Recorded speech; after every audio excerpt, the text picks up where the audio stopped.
KW Continente presenta los análisis y comentarios del ingeniero José Isabel Blandón y Fernando Correa. Muy buenos días, Panamá. Hoy es jueves 6 de mayo. Recuerden, hoy hay sorteo de lotería. Estamos, don Monchi Díaz dice el 3, el 2, el 0 y el 9. Son las decenas sugeridos en un día en el que los natariegos ayer llevaron a cabo los productores de Natá un gran cierre en la vía interamericana, incluso pues tiraron cebollas dañadas, parte de su producción. Vamos a ver cómo ha seguido este problema, igual lo que ocurrió ayer en Chiriquí, con esa caravana de transportistas de todos los tipos, de transporte selectivo, transporte colectivo y colegiales. Eso también en un momento en el que debemos, Cancillería, ¿por qué nuestro embajador estaba en esa reunión dada al cuerpo diplomático del presidente Bukele después de lo que hizo el fin de semana? Vamos a hablar también de Colombia, realmente el epicentro de la noticia latinoamericana. Y mundial. Y mundial. ¿Qué está pasando en el vecino país? ¿Y por qué lo violenta de estas manifestaciones?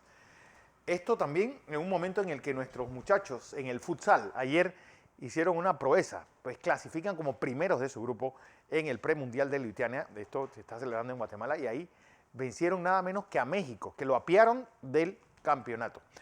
Hablando de fútbol, pues final inglesa en la Liga de Campeones, Chelsea-Manchester City. Ayer el Madrid no dio para más, perdiendo en Old Trafford, pues en el estadio del Chelsea, 2-0. Así que final inglesa en Estambul el próximo 29 de mayo. Don José. Buenos días, Fernando. Buenos días a toda nuestra audiencia que nos sigue en Radio KW Continente y en Canal 21 Next TV. Le contamos las noticias, usted toma las decisiones. Oiga, yo estaba esperando que usted dijera esto de Real Madrid. Hombre, porque si no le iba a hacer una pregunta de mala fe, preguntándole, oiga, ¿quién clasificó? Bueno, ya no hay más. Como yo sé que usted es del Real Madrid. Sí, pero... Le extiendo mis condolencias. Pues... Ya no daba más. No daba yo creo que usted sí lo definió bien. Ese equipo ya estaba con tanto... No, hombre, es que con ese hospital que fue... Eso es lo que es. Entre los años y el hospital que hay, pues ya se veía ya, por ejemplo, dos motores del equipo como Luka Modric. Pero Benzema hizo todo lo que pudo. Todo lo que pudo. Y le también quitaron... el Mendy, el portero del se lució. Se lució. Se lució. Y Toni Kroos ya no dan para más. Bueno, ahí es lo que pasó. Mis condolencias. Porque yo sé que el Real Madrid tiene... Sí. Yo creo que este es el equipo que más fanáticos. Más fanáticos. Hoy incluso se En estaba Panamá. diciendo, los dueños de bares y discotecas dicen, gran parte del alivio que tuvimos el mes pasado fue el clásico. Y esperamos que el Madrid llegara a la final el próximo sábado 29 en Estambul. La final será en Estambul. Si se puede hacer. Sí, se puede hacer. Porque si no tendrá que buscar otro. Porque Bueno, ya cancelaron incluso el Oktoberfest.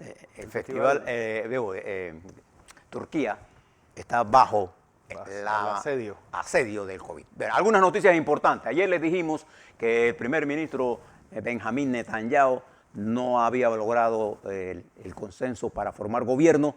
El presidente Rabin de Israel, después de hacer un análisis con todos los partidos políticos, llegó a la conclusión de que el segundo en el orden de votación, Yair Lapid,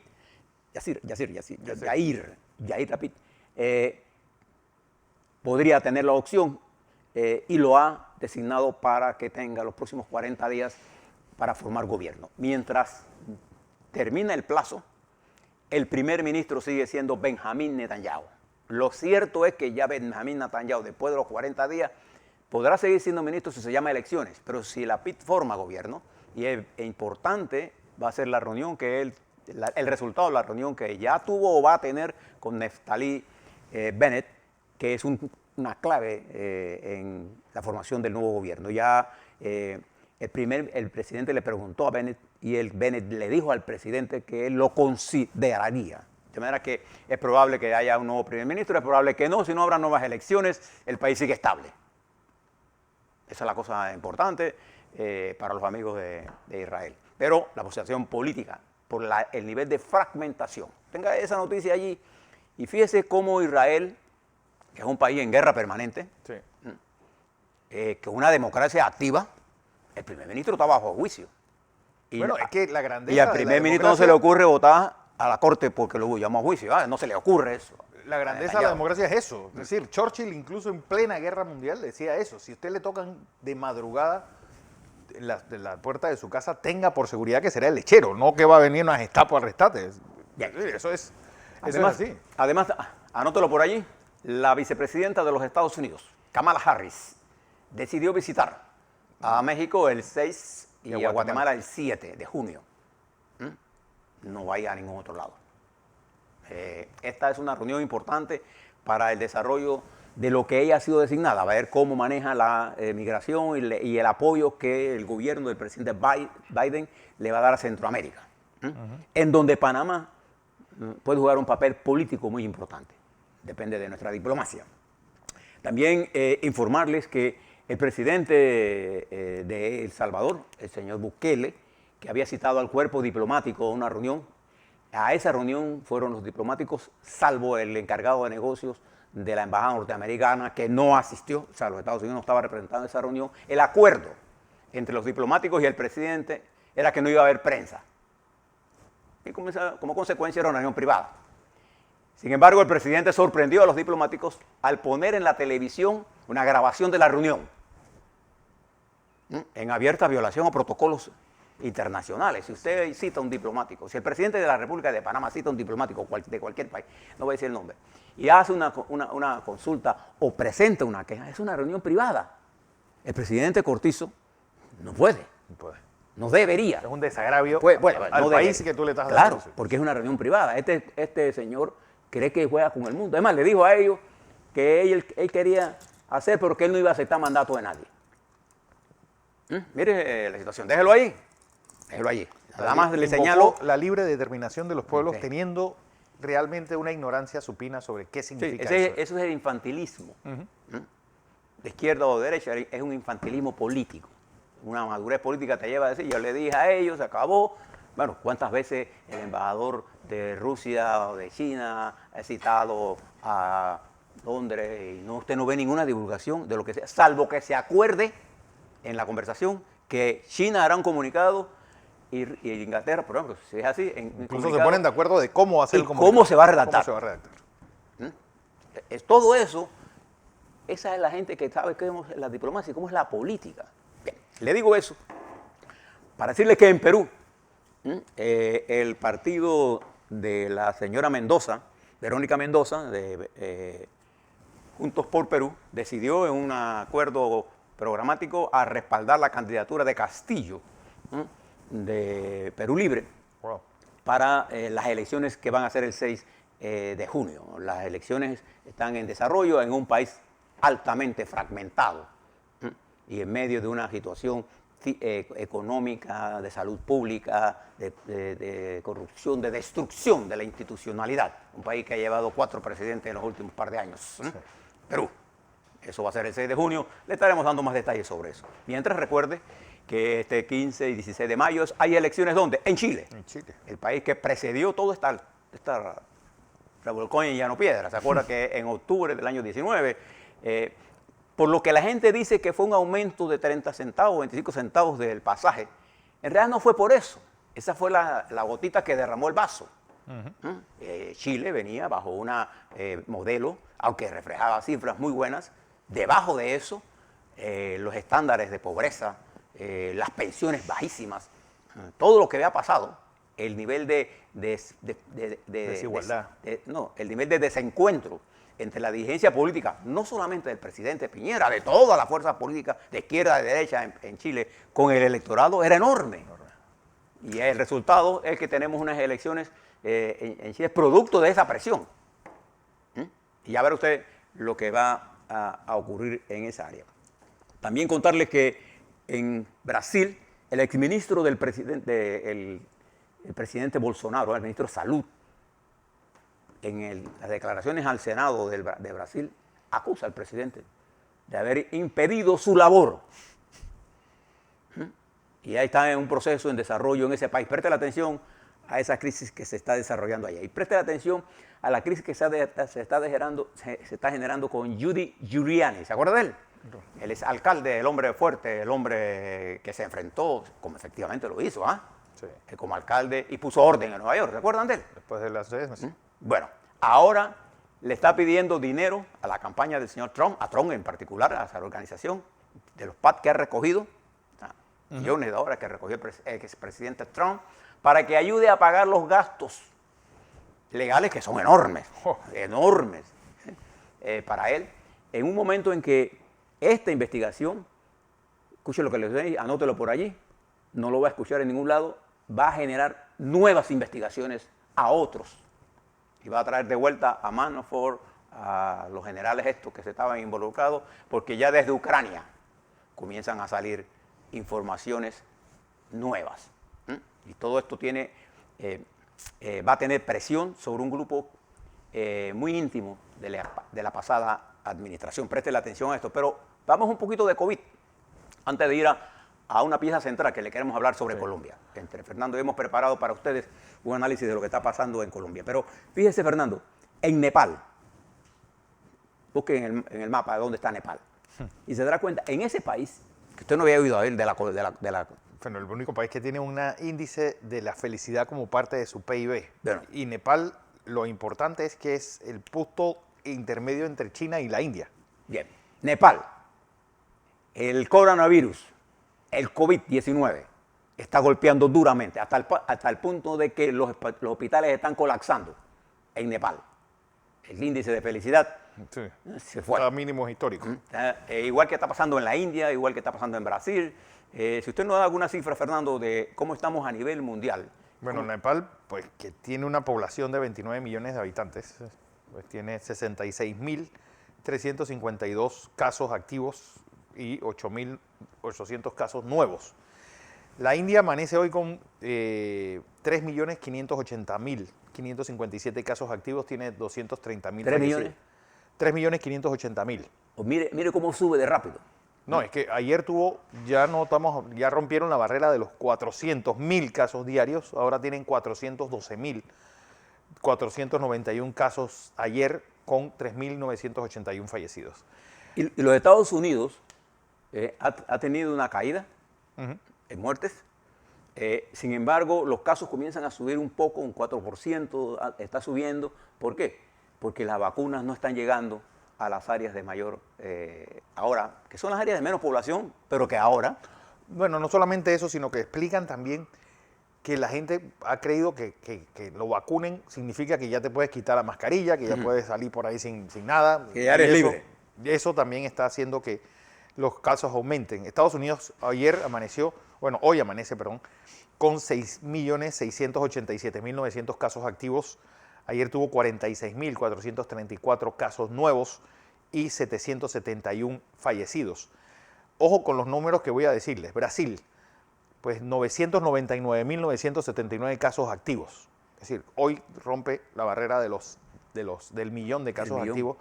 Ellos habían mantenido entre 30 y 40.000 casos diarios. Ayer se reventaron 76.133 casos nuevos con 2.282 casos, con 2.282 fallecidos. Ojo con Costa Rica, 47.874 nuevos casos activos, debe tener 50.000 casos activos en el día de mañana, porque ayer tuvo 2.555 nuevos casos con 16 fallecidos. Y bueno, desgraciadamente Honduras, que pues sobrepasa los 130.000 casos activos, 131.600 casos activos. ¿Cuántos casos activos tiene Honduras? 131.000. Nosotros tenemos casos activos 3.895. ¿Y cuánto tiene Costa Rica? Costa Rica va a llegar a los 50.000. Tiene actualmente 47.854. ¿Y Colombia, que es el país que vamos a analizar ahora? Bueno, Colombia, 103.656 casos activos. Ayer tuvo 14.806, un récord en todo lo que va de pandemia, con 388 fallecidos. Bajó de los 400, pero está a un nivel altísimo de mortalidad. Esa es parte del problema que afecta a esa nación. En términos generales... Bueno, y Honduras, 131.600 casos activos. En términos generales, el proceso de vacunación global con respecto al COVID se enfrenta, como en el caso de los Estados Unidos, que son poblaciones inmensas y de territorios grandes, a que ya la gente no fluye a los centros con la cantidad y que hacía hace unas semanas, como consecuencia, el número de vacunados diarios ha caído drásticamente en los Estados Unidos y ahora se diseña una nueva estrategia de vacunación en ese país para que la vacuna llegue al hombro de la gente y no la gente venga a la vacuna. Lo que estabas diciendo ayer el doctor. Y eso es importante para nosotros porque así como ellos, nosotros tenemos a Chiriquí y a Boca del Toro y nosotros tenemos que hacer que la vacuna llegue al hombro de la gente. Movilizar con el esquema que estamos teniendo está creando muchas dificultades para la gente, para movilizarse. Pues. Hay que entenderlo. Usted tiene carro, la mayoría de los panameños no tienen carro. Eso es lo primero que tenemos que entender. Y no todo el mundo sabe cómo se maneja búsquese tal, créalo. Entonces nosotros tenemos que ver la realidad como está. Creo que el doctor Ortega fue muy claro también en eso y abierto a las consideraciones que está haciendo el gobierno de hacer un ajuste táctico en el proceso de vacunación. Que ya lo está haciendo el mundo. Sobre todo que él dijo algo ayer que también es importante. Ahora la presión hospitalaria está entre personas entre 30 y 40 años. Okay. Yo quisiera hablarle, y Fernando y yo le vamos a conversar a ustedes sobre Colombia, pero quisiera que tuviera en la mente cómo maneja Israel su crisis. Fíjese cómo hay una crisis. Llevan 4 elecciones, Netanyahu está pegado al poder. Si Netanyahu decidiera renunciar, se acabó la crisis. Pero no quiere. Pero esa es la democracia. Así funciona. Ellos no han roto la institucionalidad. Los tribunales siguen funcionando, los poderes, él no pudo formar mayoría. Ahí está la democracia. Habrá elecciones nuevas, esto será un impasse, ellos van a resolver eso. Observe cómo se está manejando la democracia en nuestra región. Algo está pasando en nuestra región. ¿Sí? Observe nada más lo siguiente, antes de ir a Colombia. ¿Cómo llegó Chávez al poder en Venezuela? Cuando los medios de comunicación en Venezuela, y usted mire los audios de la época, decidieron un ataque frontal contra el sistema institucional de Venezuela. Y atacaron a Carlos Andrés Pérez, a Copey, a Adeco, a todo el mundo, y destruyeron la institucionalidad. ¿Qué surgió? El iluminado. Sí. ¿Y qué sucedió en Venezuela? ¿Eso fue producto de Fidel Castro? No. ¿De Ortega? No. Eso es producto de la despiadada acción de destruir el sistema democrático. Le pegaron duro. Resultado, lo que usted está viendo ahí. Quisiera ponerle en perspectiva lo de Colombia, aquí con la ayuda de Fernando y su conocimiento profundo de la historia. Y ese es un país clave para nosotros, por eso le vamos a dedicar unos minutos. Pero quiero que tengan en mente varias cosas. Primero, siempre sepa distinguir entre una información y un argumento. Una información tiene un contenido que depende de quién se lo dé. Si usted ve al gobierno o los militares dando un informe sobre lo que está pasando en las calles, ese informe está perjuiciado. Igual que si usted ve a alguien, a un activista, dando un informe de cuántos fueron, qué pasó, ese está perjuiciado. Quítele el prejuicio y puede usar la información. Un argumento vale más que una información. O sea, el argumento pesa por él mismo. Entonces preste la atención al argumento. Nunca vea la crisis como un problema de ahora, el video de hoy. No, mire en perspectiva. Y entonces nosotros queremos hacer un esfuerzo. Porque, ¿qué explica que Colombia haya tenido una crisis como esta, sostenible por más de 8, estamos al 9º día de esa crisis? Sí, el 23 empezaron. Con movilizaciones multitudinarias a lo largo y ancho del país. Lo explica Maduro, la intervención de Maduro, eso explica lo que está pasando en Colombia. Es que, José, también hay que explicar que en Colombia hubo manifestaciones en noviembre del 19, fuertes. La cosa fue que el COVID hizo una especie de paréntesis y que la dimensión de lo que pasaba en Chile nos hizo perder de vista lo que estaba pasando, sobre todo en Bogotá. Y esto es como si nos sentáramos un barril de pólvora, apagáramos la mecha, pero alguna ceniza quedaba ahí. A mí me gustaría, Fernando, que usted le explique a nuestra audiencia. En la historia de Colombia, siempre ha habido una historia de violencia, pero fíjese, para ver si le arranca por allá por el Bogotazo. Y de cómo ha venido ocurriendo eso y cómo la élite política se entendió. Bueno, una cosa importante, ¿de dónde sale el señor Gaitán? Pues un político que, a los que nos gusta la literatura, ¿se acuerdan de la masacre aquella en 100 años de soledad dentro de las plantaciones bananeras? Bueno, él es el que denuncia eso en el Senado y se convierte en una gran especie de de gran liberal. Él era miembro del Partido Liberal. Es asesinado el 9 de abril de 1948 y eso pues estalla el sistema político. Viene una dictadura. ¿Y cuál fue la posición de los partidos políticos ante la caída de Rojas Pinilla, que era el dictador en ese momento? Alternarse en el poder. Entonces, liberales y conservadores iban al poder a sabiendas de que el que perdía iba a tener la mitad del gabinete del presidente en función, del gobierno. ¿Qué hace eso? Pues cierra tanto el sistema que parte del Partido Liberal se va a la montaña. No olvidemos que Tiro Fijo fue miembro del Partido Liberal y las FARC nacen a inicios de los 60 como una reacción a esa forma tan cerrada que había de Tiro Fijo es el comandante de la FARC. ¿Qué hace eso? Bueno, esa alternancia pues llega hasta Virgilio Barco, se puede decir, y el narcotráfico pues trata de minar el sistema. ¿Cuál fue su reacción? Bueno, el asesinato tanto del ministro Lara como del candidato liberal hace que salga César Gaviria y se rompa ese pacto. Eso sigue funcionando. También yo creo que no hay que olvidar que incluso en esa alternancia los partidos siempre pusieron figuras de muy alto nivel. Es decir, no podemos olvidar la clase de presidentes que tuvo Colombia.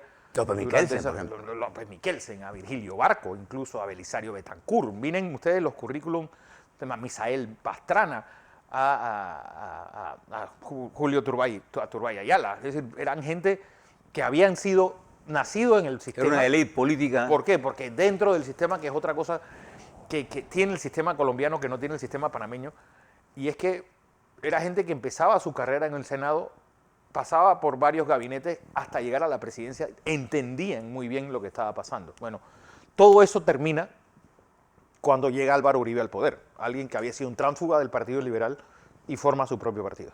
Sí, y le añado algunas otras cosas desde el punto de vista económico. Si usted estudia la economía colombiana, en las últimas décadas ha sido una de las economías más estables de América Latina. Desde 80 José, no. Solamente hay que poner en perspectiva, el peso está ahora mismo en 3.900. El peso en 1970 valía 900 y algo por dólar. Es decir, él ha tenido una propia evolución. No es que ha tenido altos y bajos, pero ha tenido una evolución que el precio del peso ha sido estable dentro de todo lo que ha pasado. Y la economía colombiana, recuerde la época del 80, la década perdida, Colombia creció. Y pagó su deuda. Y por 80 años nunca ha faltado a pagar su deuda. O sea, Colombia es reconocida mundialmente en el mundo, la Colombia de la élite, como un país estable, con una democracia en medio de una confrontación permanente con la FARC, con el surgimiento en el 82 de los carteles, bajo el liderazgo de ese criminal Pablo Escobar y más todos los carteles que se generaron allá por los años 80, y que proliferó eso a raíz del desarrollo de la guerra en Honduras, en donde los carteles de Colombia fueron utilizados por la Agencia Central de Inteligencia de los Estados Unidos para financiar clandestinamente el pago de armas y transportar armas. Y eso afectó, por ejemplo, a Manuel Antonio Noriega aquí en Panamá. Venían con armas de Estados Unidos, iban con drogas y Estados Unidos. Y esto creó un sistema que culmina a que una élite que tenía la capacidad de poder haber hecho esto en medio de guerras, en medio de guerrillas con territorios, con armas y con financiamiento, porque la guerrilla, que pasó de ser un movimiento revolucionario, pasó después a ser movimientos criminales, de crimen organizado para el tráfico de droga, para todo la FARC. No eran revolucionarios de nada, eran simplemente maquinarias delincuenciales que jugaron en el juego, y como consecuencia de todo eso surgieron los paramilitares, las autodefensas. Y las autodefensas, que tuvieron su auge bajo el amparo del propio ejército. Entonces tenemos en Colombia una situación que explica por qué ahora. Hágase la siguiente pregunta: ¿por qué se ha sostenido durante tantos días este movimiento? Y pregúntese usted, ¿quién obligó al señor Duque a presentar este salvaje propuesta de reformas fiscales en este momento? ¿Quién lo obligó? ¿Maduro? ¿Fidel Castro? porque está muerto. Sí. Los Cubano. Los cubanos, no. Él lo presentó porque la élite política de hoy, la que gobierna hoy, aisladamente Colombia, no está pensando, no está en conexión con la sociedad. Y fíjese que en este momento al señor Duque le confluyen varios escenarios de crisis simultánea. En Colombia hay una crisis por el COVID-19. Hay una crisis económica. Los bonos de Colombia hoy son chatarra. Sí. Y es casi seguro, por el camino que va a perder grado de inversión. Sí, no es que lo perdió. Bueno, técnicamente ya lo perdió. El desempleo está en doble dígito. La pobreza llega a 52% de la población. Mire la crisis económica de ese país.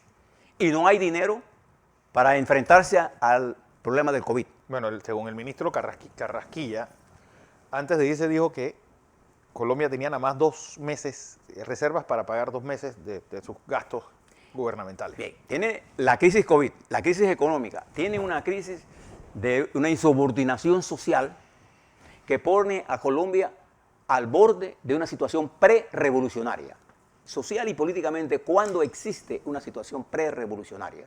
Cuando fuerzas adversas a un régimen tienen la posibilidad de acceder al poder. Y hay una situación revolucionaria cuando lo derrocan. Si la revolución es buena o mala, ese no es el punto que estamos discutiendo. Si le conviene o no a Colombia, y para mí ese no es el camino de Colombia. Pero la élite política que dirige a Colombia hoy, si usted ve la intervención del presidente Uribe ayer, una intervención, y si usted ve la intervención de los generales, te da cuenta que ellos no están entendiendo el problema o no lo quieren presentar bien. Entonces usted tiene una norma de información, de objetividad.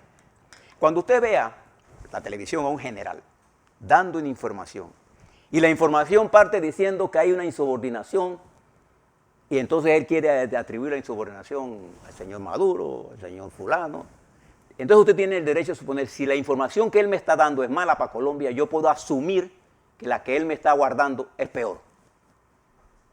Por eso uno tiene que mirar lo que pasa y no lo que se dice. Y en términos generales, esta falta de comprensión, el señor Duque ha puesto en manos de 2 generales la dirección de Colombia. Ha perdido el control político y llama a un diálogo sin incluir ni a los que están en la calle, ni a los partidos de oposición. Pero ya Colombia le había dado, nosotros se lo dijimos aquí, el primer aldabonazo al señor Duque. Le había dicho en unas elecciones regionales lo fragmentado que estaba el país. Y los partidos tradicionales tuvieron un golpe rotundo en ese proceso electoral que llevó a la actual alcaldesa de Bogotá al poder. A Claudia López. Entonces, esta situación y las movilizaciones, fíjense cómo son. ¿Se moviliza solo Bogotá? No, en el Bogotazo fue Bogotá. Solo Bogotá. Pero en esta movilización es impresionante cómo pueblos alejados. Yo quiero que ustedes lean un informe que tiene la BBC de Londres preparado sobre Colombia. ¿Por qué Colombia está en esta situación? La BBC de Londres, sobre todo lo que está ocurriendo en Colombia. Porque esto es una noticia mundial. ¿Y por qué nos interesa a nosotros los panameños? En primer lugar, porque Colombia es un socio importante para la República de Panamá, en sentido positivo y en sentido negativo. En sentido positivo, porque Colombia es uno de los principales países inversores en Panamá, y nos interesa eso. Es además uno de los principales consumidores de nuestras exportaciones, con todos los problemas que tenemos. Pero Colombia es un socio importante para nosotros y el 5º, 6º usuario del Canal de Panamá. O sea, a nosotros nos interesa lo que pasa en Colombia en lo negativo. Esto produce migración negativa. La gente que sale huyendo son la gente pobre, la que no tiene recursos. Los que mueren ahí no son los militares, ahí mueren más gente civiles de ambos bandos que gente que está preparada. Pero es que dentro también, y es algo que hay que analizar, y yo creo que desafortunada esa entrevista ayer del expresidente Uribe en CNN, donde él también habla, es decir, sin entender un poco lo que estaba hablando, insiste en la infiltración venezolana y que dentro de las manifestaciones, sobre todo en Cali, se está dando guerras entre pandillas en medio del juego cruzado de policías y manifestantes. ¿Cómo nosotros nos explicamos en Colombia? Y uno de los problemas que tenemos nosotros en Colombia es que en Colombia el crecimiento del tráfico de drogas se ha desarrollado, prácticamente se ha triplicado. Como consecuencia, nosotros que somos un país de tránsito y que ellos utilizan para sus estructuras, nos hemos visto inundados de drogas colombianas que entran a nuestro país por ese volumen que está ahí y porque además los paramilitares y los carteles han hecho un acuerdo de trabajo en conjunto. Y entonces Y la guerrilla. el ejército mismo tiene historias para contar, los falsos positivos del ejército, los asesinatos en masa, después de la firma de los acuerdos de paz, la cantidad de gente que ha sido asesinada. Entonces ahora se une esta crisis simultánea y hacen del presidente Duque prácticamente un presidente que no manda. Ahí mandan, usted ve los partes, lo están dando dos generales. Y todo el foco de ellos está en pensar que esto es un problema de Maduro. Bueno, ahí usted se pone a mirar videos, hay cantidad de videos de los militares que se formaron de Venezuela, que estaban en Colombia para atacar Venezuela. Colombia fue un territorio y no tengo la menor duda que el señor Maduro tendrá sus manos metidas en un sector de Colombia, no tengo la menor duda de eso. Sí. Pero eso no explica la movilización global. Entonces, ¿por qué le planteo esto? Porque si usted une todo lo que está ocurriendo en nuestro continente, esta situación de un país que está al lado de nosotros, el otro país que está al lado de nosotros, que es Costa Rica, en medio de una situación grave de salud pública y de finanzas, nosotros en medio de una situación grave de finanzas, de COVID no, porque ahora le doy la cifra y nosotros eso lo tenemos bajo control. Pero mire lo que está pasando en Perú, cómo está Ecuador, Venezuela, Brasil, Chile. Y entonces tendremos que preguntarnos siempre ahora, este no es un problema simple, este es un problema complejo.